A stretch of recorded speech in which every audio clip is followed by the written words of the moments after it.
오늘은 역대상 17장 말씀 함께 살펴보고 주신 말씀 속에서 승리하는 하루를 살아갈 수 있기를 바랍니다.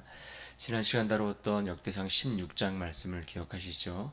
이 16장에서 어떤 내용을 보았습니까? 예배가 회복되는 장면을 보았습니다.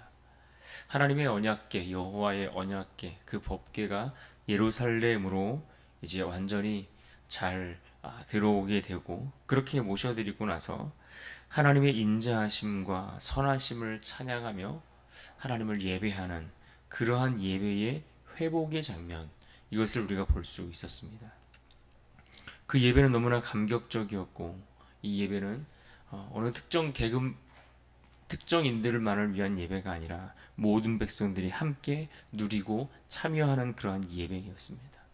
더 나아가 그 예배는 삶의 자리로 이어지는 지속적인 예배가 되었던 것을 우리는 볼 수 있습니다. 이제 오늘 본문 17장으로 넘어오면 그러한 감격의 예배가 다 끝나고, 그 예배가 지나고 다윗의 마음 가운데 하나님을 향한 선한 뜻을 품은 그러한 이야기들이 담겨져 있습니다. 하나님을 위한 선한 뜻, 거룩한 결심을 다윗의 마음 가운데 품게 되는 그런 장면입니다. 한마디로 하나님을 위해 성전을 지어드리겠다, 내가 하나님의 집을 지어드리겠다라고 그는 결심했습니다. 물론 이것은 진실하고 신실한 다윗의 그러한 반응이었습니다. 하나님도 그의 마음을 분명 잘 아셨습니다. 하지만 오늘 말씀 속에서는 그와 같은 진실하고 선한 마음보다 더 크신 하나님의 마음을 우리는 볼 수가 있습니다.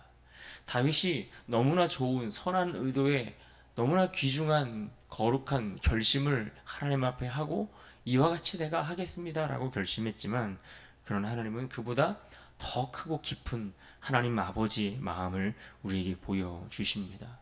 그래서 오늘 여기에는 다윗과 맺으시는 너무나 유명한 영원한 언약, 다윗과의 언약을 맺으시는 그런 말씀을 선포하는 장면들입니다. 오늘 본문은 사무엘하 7장과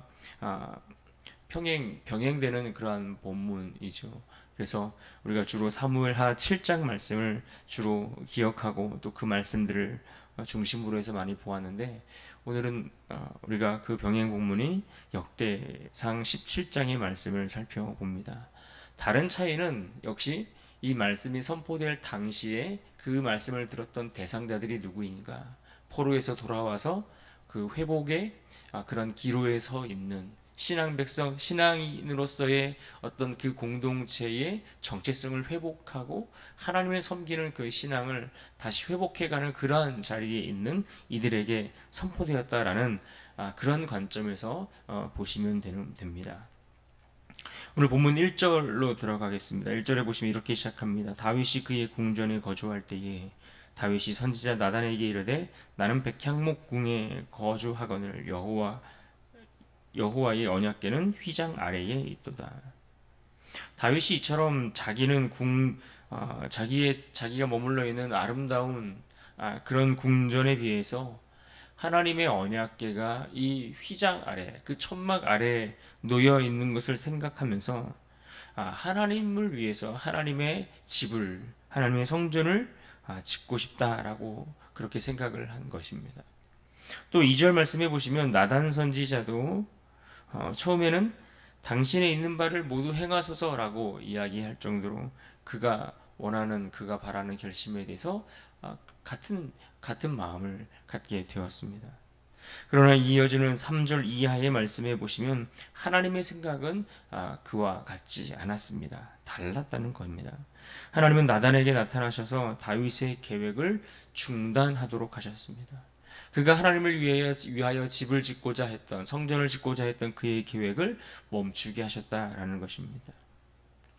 사무엘하 7장에 보시면 여기에는 다윗이 좀 더 명확하게 하나님을 위한 성전을 짓고 싶다라는 그런 표현과 내용들이 강조되어 있지만, 오늘 본문에는 그러한 다윗의 의도보다는 하나님의 주도적인 언약의 선포, 이러한 것들이 조금 더 초점이 맞추어져 강조되고 있는 것을 볼 수 있습니다. 그렇습니다. 우리는 신앙생활을 하면서 다윗과 같은 이러한 열심이 필요합니다. 이러한 열심, 이러한 열정, 뭔가 하나님을 위해 거룩하게 살고자 하는 그러한 아름다운 마음들을 품는 그러한 결단들이 우리에게 반드시 필요하고 또 이것이 우리에게 중요한 일이기도 합니다. 하지만 오늘 말씀 속에서 그보다 먼저 기억하실 것이 있는데 그것은 무엇입니까? 늘 언제나 우리의 다짐과 결심보다 우리의 생각보다 우리의 마음보다 우리의 의도보다 하나님의 생각과 판단, 하나님의 뜻이 무엇인지를 아는 것 이것이 더 중요하다라는 것입니다. 하나님을 과연 내가 선한 마음을 품었을 때에 그보다 이 내 선한 마음보다 더 앞서시는 하나님의 마음은 무엇인가 이것을 아는 것이 중요하다라는 겁니다. 그래서 그분의 뜻을 묻고 기다리는 것이 늘 우리에게 필요합니다. 왜냐하면 하나님의 때는 항상 우리의 판단과 결정보다 더 온전하기 때문에 그렇습니다. 하나님은 오히려 다윗이 원했던 그러한 바램, 그러한 선한 마음, 그의 원했던 대로가 아닌 더 확실하고 영원한 언약을 그에게 허락해 주시는데 적어도 세 가지 정도 차원에서 그 언약을 선포해 주셨다라고 구분해서 살펴볼 수 있습니다. 먼저 7절로 8절에 보시면 하나님이 다윗과 함께 하셨던 과거 옛 시간들에 대한 회고의 내용들을 담고 있습니다. 7절과 8절을 보십시오. 또한 내 종 다윗에게 이처럼 말하라. 만군의 여호와께서 이처럼 말씀하시기를 내가 너를 목장 곧 양떼를 따라다니던 데에서 데려다가 내 백성 이스라엘의 주권자로 삼고 내가 어디로 가든지 내가 너와 함께 있어 내 모든 대적을 내 앞에서 멸하였은즉 세상에서 존귀한 자들의 이름같이 이름을 내게 만들어 주리라. 다윗의 과거, 다윗의 어린 시절들을 떠올리게 하고 있습니다. 그리고 그가 어떻게 여기까지 올 수 있었는지 그 이유를 말씀해 주고 계시는 것이죠. 즉 다윗의 모든 승리와 그의 성공, 이 모든 것들이 인간적인 수고나 노력에 의한 것이 아니라 결정적인 하나님의 은혜 때문이었다라는 것을 상기시켜 주고 있는 말씀입니다. 그러한 은혜로 다윗의 그러한 옛 어린 시절 목동의 다윗을 지금 이스라엘의 주권자로 열방의 가장 높은 자리에 세우셨음을 그렇게 말씀해 주고 있습니다. 그러면서 9절과 10절 말씀에 보면 이러한 내용들이 나옵니다. 9절을 보십시오. 내가 또 내 백성 이스라엘을 위하여 한 곳을 정하여 그들을 심고 그들이 그곳에 거주하면서 다시는 옮겨가지 아니하게 하며 악한 사람들에게 전과 같이 그들을 해치지 못하게 하여. 여기 보시면 하나님이 심는다라는 표현을 사용하셨는데 이 심는다라는 표현은 보통 나무를 심는다라는 표현에 사용되는 단어입니다. 그런데 이 용어가 이스라엘 백성들에게 적용되고 있습니다. 이스라엘 백성들을 심으시겠다. 어디에다가? 하나님이 정하신 정착된 거주지, 그곳에 정하신 곳에 그곳에 그들이 정착하여 거주할 수 있도록 그들을 심으시겠다 이렇게 말씀하고 있는 겁니다. 그런데 생각해 보시면 지금 이스라엘 백성들은 떠돌아다니는 유랑민처럼 그렇게 떠돌아다니는 그런 상황이 있지 않습니다. 이미 가나안에 들어와서 정착해 살고 있습니다. 그런데 왜 이런 말씀을 하셨을까요? 그들은 실제로 가나안 땅에 들어와서 정착해 살 수 있도록 하셨지만 그러나 사사 시대를 보십시오. 여호수아 시대를 지나고 사사 시대에 그 혼란스러운 시대에 얼마나 많은 이방 대적들, 블레셋과 같은 아말렉과 같은 그런 대적들의 침입들로 인해서 어려움과 또 안정된 생활들이 어려웠습니까? 심지어 왕이 세워져서 그들이 왕이 없어서 그렇다라고 해서 왕까지 세워져서 사울이 왕으로 등극했음에도 불구하고 그들은 여전히 이방인들로 인하여 괴롭힘에서 벗어나기가 힘들었고 안정된 생활이 어려웠습니다. 그래서 하나님은 지금 이스라엘이 더 이상 쫓겨다니지 않고 그런 이방 민족들 때문에 고통당하지 않고 정착하게 될 것이다 라고 말씀해 주신 겁니다. 그렇습니다. 하나님은 이 땅에 하나님의 백성들이 거할 곳, 하나님의 통치가 임하는 곳, 그곳을 마련하시고 준비해 주시는 분이십니다.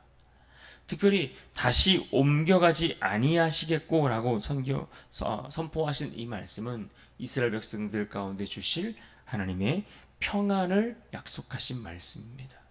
그들이 고통당하는, 이방인들로 인해서 고통당하는, 그래서 안정된 삶이 불가능했던 그들의 삶 속에 평안을 약속해 주고 있는 그러한 말씀이지요. 그리고 마지막 차원에서 또 한 가지 언약은 바로 하나님께서 다윗의 후손을 통해서, 그가 죽고 난 이후에도 그의 후손을 통해서 하나님이 세우신 그 나라가 영원한 나라로 이어지게 될 것이다. 영원한 왕국에 대한 그러한 약속의 말씀을 주시는 내용이 11절 이하에 소개되고 있습니다. 11절과 12절을 보겠습니다. 내 생명의 연한이 차서 내가 조상들에게로 돌아가면 내가 내 뒤에 내 씨 곧 내 아들 중 하나를 세우고 그 나라를 견고하게 하리니 그는 나를 위하여 집을 건축할 것이요 나는 그의 왕위를 영원히 견고하게 하리라. 이 부분과 관련해서 사무엘하 7장에 보시면 약간의 차이가 있는데, 여기는 다윗의 아들에 관한 이야기를 하면서 그의 아들의 잘못에 대해서 그가 잘못하면 징계하되 그를 벌하되 사랑은 거두지 않겠다라는 언급이 사무엘하 7장에 기록되고 있습니다. 사무엘하 7장 14절 말씀입니다. 나는 그에게 아버지가 되고 그는 내게 아들이 되리니 그가 만일 죄를 범하면 내가 사람의 매와 인생의 채찍으로 징계하려니와. 이처럼 그들이 잘못했을 때는 징계하지만 그러나 내가 그에게 사랑을 거두지는 않겠다, 이렇게 말씀하셨지요. 하지만 오늘 본문 17장에는 이런 징계와 죄에 대한 언급이 생략되었습니다. 그리고는 하나님의 변함없는 언약적인 사랑이 더 강조되고 있습니다. 영원한 왕국의 영속성, 이것이 더 강조되고 여기에 초점이 맞추어져 있습니다. 이유는 무엇입니까? 앞서 말씀드린 이것을 들었던 당시 청중들이 그러했기 때문에 그렇습니다. 포로 귀환 후에 정체성을 잃어버렸던 백성들에게 하나님의 언약이 여전히 유효하다라는 것을 알려주려고 하시는 겁니다.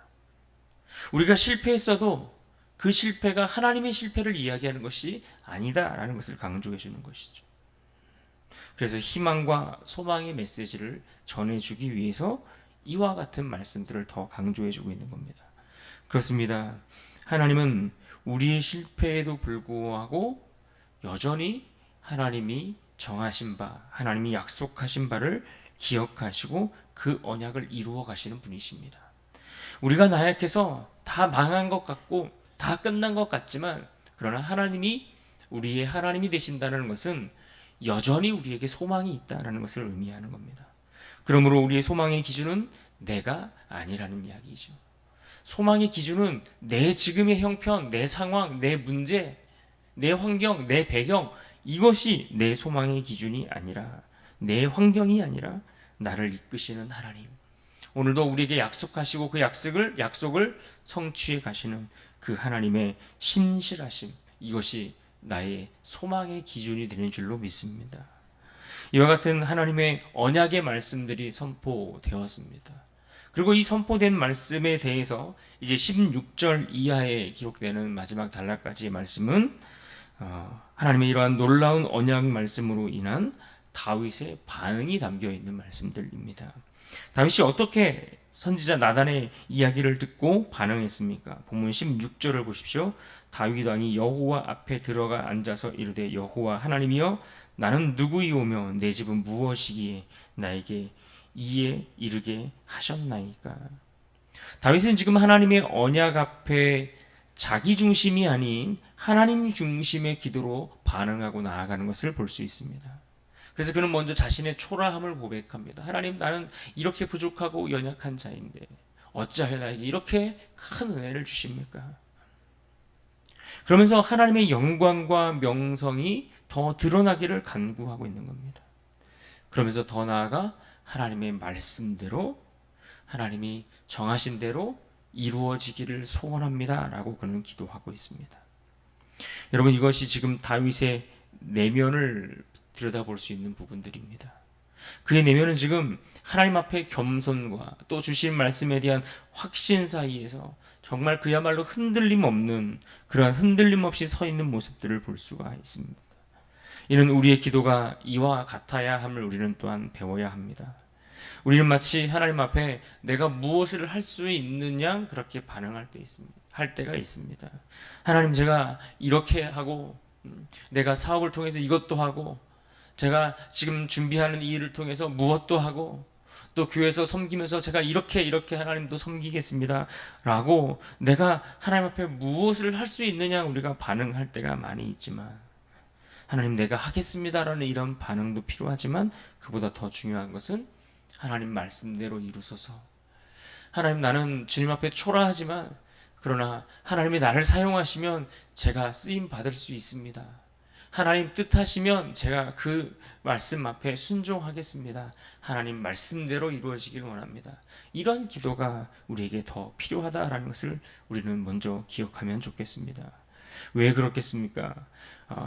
진짜 믿음은 하나님의 약속을 그대로 믿고 그 뜻에 나를 맞추는 겸손과 순종의 태도에 있기 때문에 그렇습니다.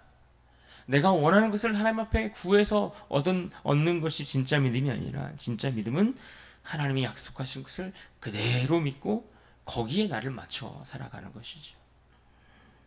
사랑하는 여러분, 하나님은 지금 다윗에게 이처럼 놀라운 비전을 제시해 주고 계시는 겁니다. 다윗은 하나님의 곧 성전을 짓고자 했지만 하나님은 그보다 더 큰 그림을 보여주셨습니다. 다윗의 왕조의 영속성을 약속해 주셨고 이스라엘의 평안을 약속해 주셨으며 더 나아가 메시아를 통한 영원한 나라가 올 것을 말씀해 주셨습니다.